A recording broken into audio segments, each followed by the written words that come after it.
ชายวางแผนการหลงแอบรักลูกสาวเขาพอลูกสาวเขาน่ารักลูกสาวเขาสวย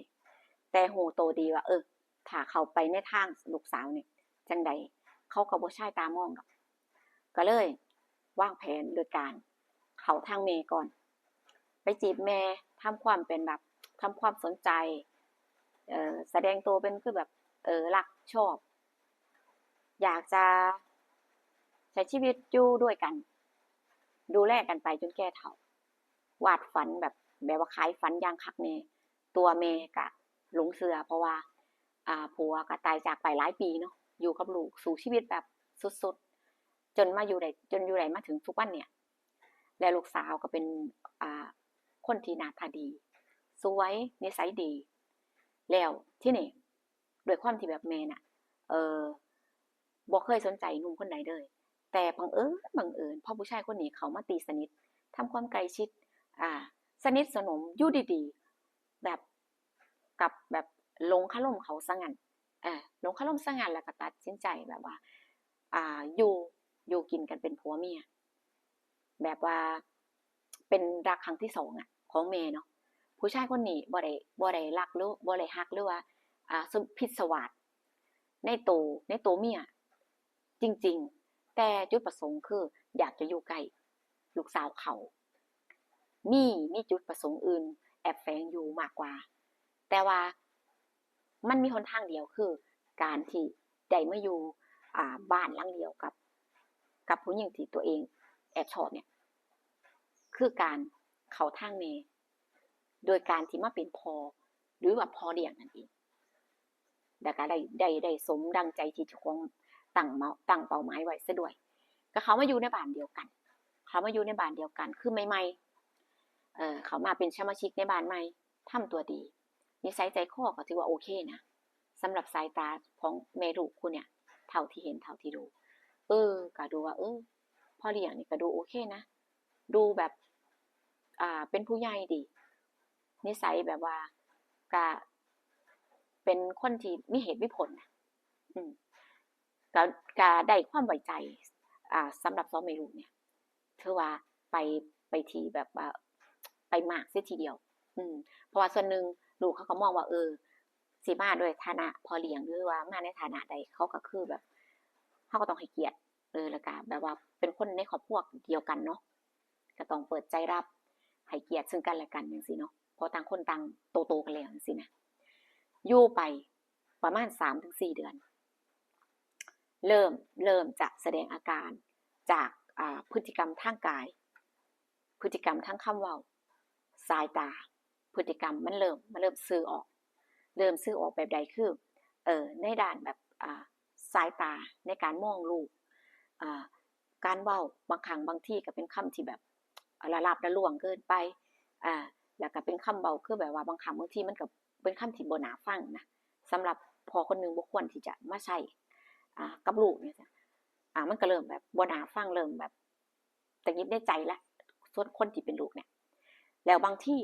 พยายามเดินกระแสเขาเบียดคือพยายามจะสัมผัสโตเขาอย่างสิเนาะสัมผัสโตลูกเลี้ยงคนที่เป็นลูกเริ่มรู้สึกว่ามันคือดูแบบดูบ่น่าไว้ใจจังใดคือพอเนี่ยด้วยความที่ว่าเด็กวัยที่เขากำลังแบบว่าเนาะเด็กกำลังแบบโต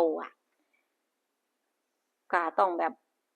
มันก็บ่ทันได้ชัดเจนก็อยู่ไปในวันหนึ่งแม่ได้ไปงานคนสนิทเพื่อนที่แบบรู้จักกันโอ้ฮักแพงกันแฮงมาบอกงานว่าเธอไปงานฉันนะฉันจะแต่งงานใหม่เฮ้ยฉันจะแต่งงานใหม่ฉันอยากสละโสดเหมือนเธอนี่แหละไปงานแต่งเพื่อนมาบอกงานก็เป็นวันที่ลูกบ่ได้ไปเรียนอยู่บ้านพอดีเมียก็พยายามว่าไปงานของเพื่อนก็อยากจะไปเป็นครูเนาะเพราะว่าเจ้าของเนี่ยก็มีครูแล้วจังซี่แหมก็พยายามชวนเอาผัวนั่นไปนำผัวก็ว่าโอ้ยฉันบ่ไปดอกรู้สึกบ่สบายคันเนื้อคันตัวเป็นจังใดนะมื้อนี้ส่งสิบ่สบายคือจะไข้นี่ผัวก็ว่าฉันบ่อยากไปผัวก็แบบว่ารู้แล้วว่าโอกาสดีมาถึงแล้วคือจะได้อยู่บ้านกับลูกเลี้ยง2 คนอืม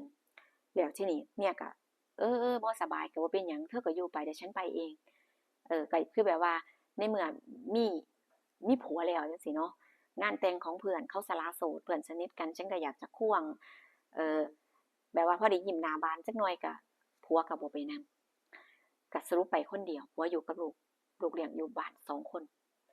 คือก็อยู่ลูกก็นั่งอ่านหนังสืออยู่คือตัวพ่อเลี้ยงเนี่ยได้โอกาสล่ะได้โอกาสดีแล้วได้อยู่กันตามลำพังก็เริ่มแสดงอาการแบบว่าพฤติกรรมที่เจะกองเก็บไว้ในใจมานานหลายเดือนแอบชอบแอบแบบว่าผู้หญิงคนนี้มันนานแสนนานแล้ว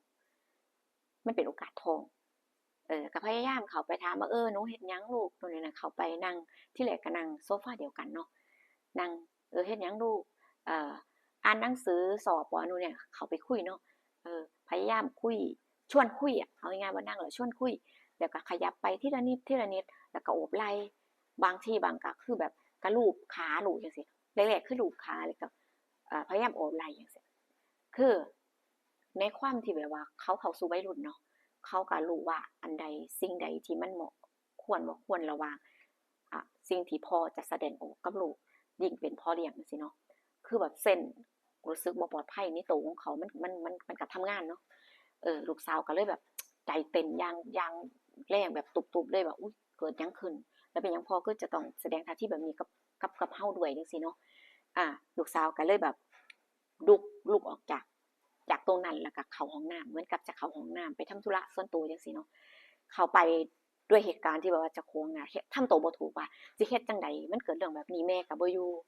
บัดนี้ด้วยความตกใจเนาะฟ้าวเข้าห้องน้ำแล้วโทรศัพท์ก็บ่หยิบไปโทรศัพท์เพราะว่าเจ้าของก็ชาร์จไว้ในห้องนอนตัวเองจังซี่เข้าไปอยู่ในห้องน้ำเป็น10นาทีตั้งหลักแบบสงบสติอารมณ์ใจมันเต้นตุบๆอะคือก็พยายามย่องออกมาจากห้องน้ำเบิ่งแล้วว่าคือจังบ่มีไผแบบทางมัน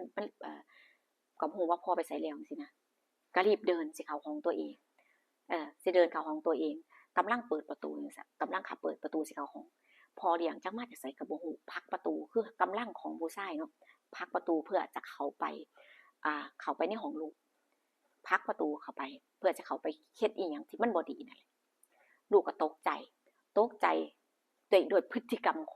องพ่อเนาะเฮ็ดแบบนี้คือแบบบ่คิดว่าเฮ้ยมันจะเกิดเรื่องแบบนี้สิกล้าเฮ็ดถึงขนาดนี้นะ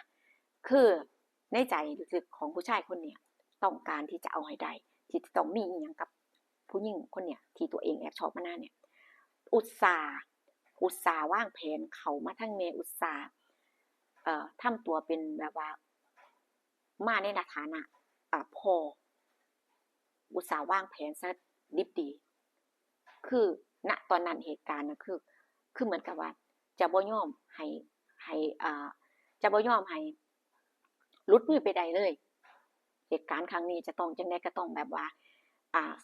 สมหวังอย่างที่ตัวเองต้องการหวังเอาไว้จังซี่แต่บังเอิญคือลูกก็จะแบบว่าบ่รู้ว่ามีดปอกผลไม้ไปอยู่ในบ้านได้จังได๋จังซี่นะลูกก็คว้าได้พอดีคือเพื่อจะป้องกันตัวเองเนาะว่าว่าตัวเองน่ะมีคือแบบว่าป้องกันตัวเองถ้าเกิดว่าเขามาเนี่ยจังไดก็ต้องโดนแท้ๆล่ะจังได๋ก็ต้องโดนแท้ๆล่ะถ้าเกิดว่ายังขืนรั้งยังขืนดันทุรังจะเฮ็ดสิ่งที่บ่ดีกับเขาจังซี่นะพอเห็นท่าทีแบบนั้นแล้วรู้แล้วว่าลูกเนี่ยบ่เป็นใจโลกเนี่ยคือว่าสิ่งที่เจ้าของสิคิดอยู่เนี่ยมันบ่สามารถที่จะเป็นไปได้พอเขาก็ระมัดระวังแล้วเขาก็ต่อสู้เนาะต่อสู้เพื่อความแบบจังได๋ปลอดภัยเพื่อความปลอดภัยตัวเองอะเห็นว่าทุกอย่างมันบ่ใช่อย่างที่คิดเนี่ยก็พยายามแบบว่าได้สติพยายามเรียกสติกลับมาแล้วก็ออกจากบ้านไปเดินออกจากบ้านไปณตอนนั้นเนาะและลูกๆน่ะคือเฮ็ดทำตัวบ่ถูกปิดประตูห้องตัวเองคือแบบ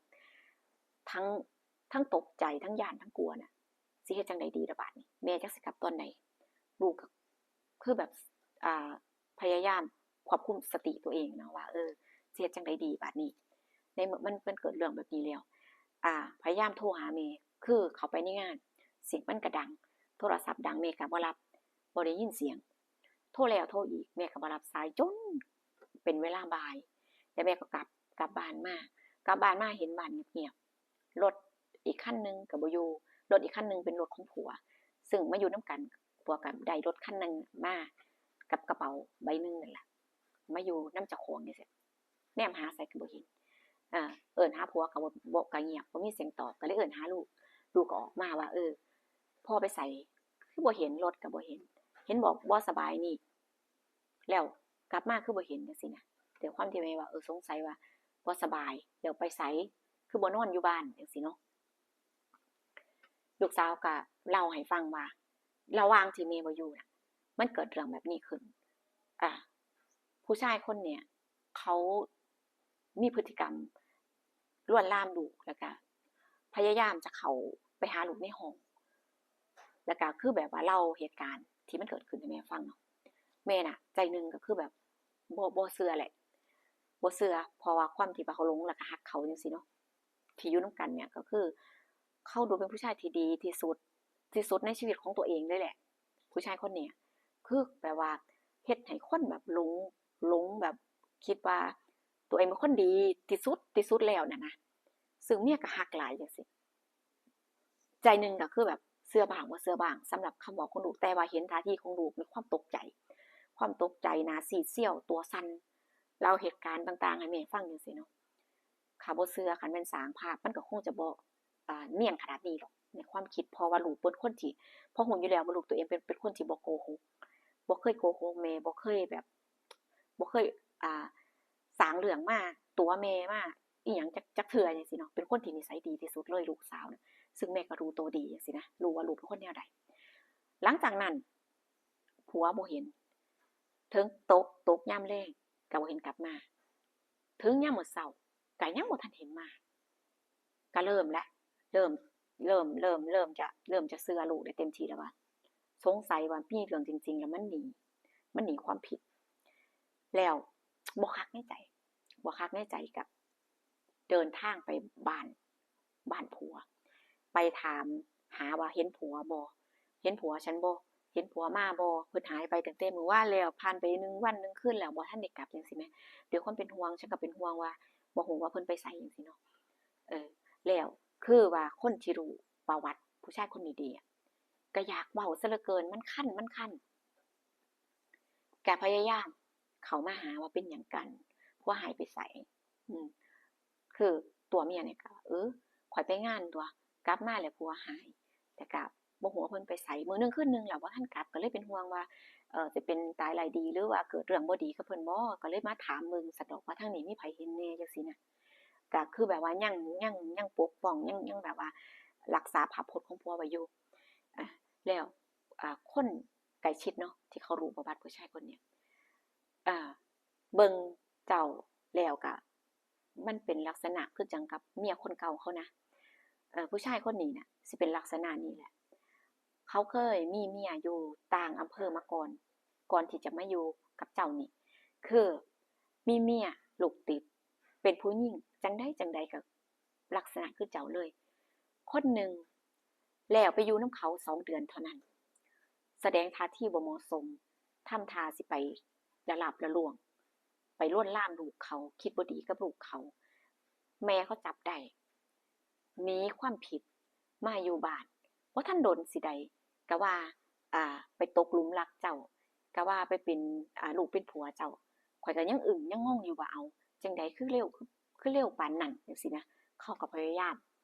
มเว้าขยายความให้ฟังแบบให้มันชัดเจนน่ะว่าผู้ชายคนเนี้ยประวัติบ่ดีอย่างที่คิดบ่ดีอย่างที่เห็นประวัติคือจะเป็นผู้ชายที่แบบอ่ามีประวัติที่บ่ดีไปละลาบละล่วงกับลูกเลี้ยงเสียส่วนมากแล้วก็จะมีเมียมาแล้วหลายคนขนาดบางทีก็อยู่กันแค่3 เดือน4 เดือนนานสุดก็บ่เกินปีสำหรับผู้ชายคนนี้แต่เป็นผู้ชายที่เพอร์เฟกต์นะเรื่องการวางตัวแบบหน้าตาแบบเข้มๆแบบคำบอกคำจาเนี่ยเหมือนกับคนแบบดูแล้วเป็นคนภูมิฐานเลยนะเห็นปุ๊บก็แล้วเป็นคนดีนะเป็นคนแบบเห็นแล้วแบบสาวอมยิ้มเลยอ่ะ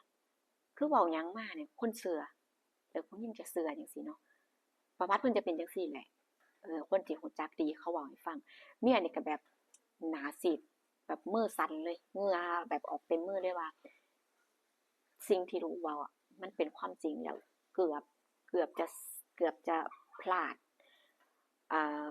เสียท่าผู้ชายคนนี้จนได้เกือบแล้วดีนะที่ลูกอะพยายามปกป้องตัวเองได้ในขณะที่เกิดเรื่องในตอนนั้นนับตั้งแต่นั้นผ่านไป1อาทิตย์ก็บ่เห็นกลับมา1เดือนผ่านไปเงียบกริบชัดเจนเลยว่าหนีปัญหาหนีความผิดถิ่มเมียหนีความผิดซึ่งตัวแม่เนาะก็คือแบบว่าเป็นเป็นความแบบความแบบว่าเสียใจว่าอุ้ยเกือบจะเฮ็ดให้ลูกอะมีปมของชีวิตอย่างแบบอย่างบ่น่าให้อภัยแล้วถ้าบ่เอาผู้ชายคนนี้เข้ามาในชีวิตนะถ้าตัวเองบ่เห็นแก่โตวเห็นแก่ความสุขตัวเองนะเออเรื่องแบบนี้มันคงจะบ่เกิดขึ้นแต่ก็ดีแค่ไหนแล้วที่บ่เสียท่าที่ลูกตัวเองอะเอาตัวรอดเป็นความโชคดีหรืออาจจะเป็นบุญที่ตัวเองสร้างมามากก็ได้เนาะบ่ได้เจอเรื่องราวที่มันแย่ๆจังซี่นะนับจากนั้นก็คือบ่เคยได้เจอหน้าบ่ได้ยินข่าวๆบ่เห็นหน้ากันเลยกับผู้ชายคนนี้นี่แหละปัญหาของครอบครัวเนี่ยคือ1ความเชื่อใจมากไป2ความหลงในความดีบางครั้งบางทีใจคนเฮาอะมันก็ส่องบ่เห็น เฮาก็ว่าดีแล้วอุ๊ยคือดีแท้อุ๊ยข้อยโชคดีแฮงข้อยพ้อผู้ชายดีอุ๊ยเขาเพอร์เฟกต์เป็นคนที่น่าเชื่อถือแต่สุดท้ายสร้างภาพทั้งนั้นโดยเฉพาะผู้เคยเห็นกับตาแต่ว่าคือแบบเห็นแล้วสงสารลูกมากกว่าสงสารลูกมากกว่าลูกสาวซึ่งโอกาสคือแบบว่าอ่าบ่รอดบ่โชคดีคือจังกับเรื่องราวที่ผู้อ่าทำเป็นวิดีโอเนาะลูกสาวนะบ่โชคดีนะคะก็สงสารมากๆแต่ความโชคดีของแต่ละคนมันบ่คือกันพี่น้องเพราะฉะนั้นครอบครัวเฮาอย่างน้อยเฮาก็ต้องเป็นหูเป็นตาหูตาต้องไวใส่ใจดูแลเบิ่งแย่งครอบครัวคนที่สำคัญของเฮาที่สุดให้ดีก่อนอย่าไว้ใจคนอื่นมากเกินไปคนอื่นจะได้คือคนอื่นถึงจะเข้ามาในครอบครัวเฮาในฐานะที่แบบว่าฉันคือส่วนหนึ่งนะแต่ในเหนือสิ่งอื่นใดจังใดมันก็ต้องเว้นระยะ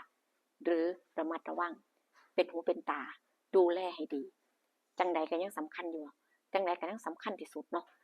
FC ค่ะถ้าเกิดว่าได้ฟังแล้วมีความคิดเห็นจังใดก็คอมเมนต์มาพูดคุยกันได้เนาะบ่แม่นว่าอวยไผหรือเข้าข้างฝ่ายใดฝ่ายหนึ่งเนาะแต่ละเรื่องราวมันก็มีเหตุและก็มีผลนะคะเจอกันคลิปหน้าพี่น้องคะดูว่าผู้จะมีเรื่องราวหยังมาเล่าสู่ฟังอีกคลิปนี้ก็จะยาวอีกแล้วนะคะขอบคุณทุกการรับชมนะคะเหมือนเดิมคลิปนี้สร้างขึ้นมาเพื่อความบันเทิงเนาะแล้วก็ขอบคุณกำลังใจที่คอยซัพพอร์ตและก็ให้กำลังใจผู้เสมอมานะคะเจอกันคลิปหน้าพี่น้องสวัสดีค่ะ